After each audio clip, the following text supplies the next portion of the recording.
Сәлеметсіңдер ме оқушылар? Менің математика каналыма қош келдіңіздер.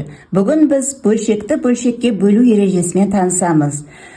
А бөлінген В бөлінген С бөлінген Д. Тең болады. Бірінші бөлшекті өзгеріссіз жазамыз. А бөлінген В. Мынау тұрған бөлу амалы көбейту амалына ауысады. Және де екінші бөлшектің орындары ауысып жазылады. Яғни бөлімдегі тұрған әріп Д алымына шығады да, алымында тұрған С бөлімге түседі. Енді дәл осы әріптердің орнына санды қойып, есептер шығарып үйренейік. Бізге 5-тен 4 жай бөлшегі берілген, осыны 3-тен 2 деген жай бөлшекке бөлу керек. Олай болса, ереже бойынша бірінші бөлшек өзгеріссіз жазылады. 5-тен 4 бөлу амалына кер амал көбейту амалын жазамыз. Бөлшек сызығын сызып, 3 пен 2-нің орнын ауыстырамыз. Яғни 3 алымына жазамыз, 2-ні бөліміне жазамыз. Енді қарасақ, 4 пен 2 ортақ 2 деген санға қысқарады.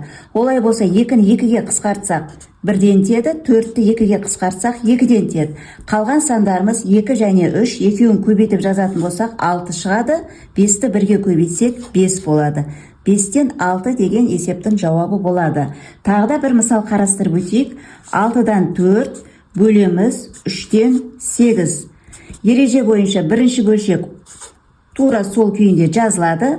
Бөлу амалына кер амал көбейту амалын жазамыз. Бөлшек сызығын сызып, 3 пен 8-дің орнын ауыстырып жазамыз. Яғни кері сан 3-тен 8-ге, кері сан 8-ден 3. Енді қарасақ, бұл жерде қысқаратын сандар бар. 8 бен 4 ортақ 4 деген санына қысқарады. Олай болса, 4-ті 4-ке бөлсек 1-ден теді, 8-ді 4-ке бөлсек 2-ден теді. Ал 6 мен 3 деген ортақ санға қысқарады. 3-ті 3-ке бөлсек 1-ден теді, 6-ны 3-ке бөлсек 2-ден теді.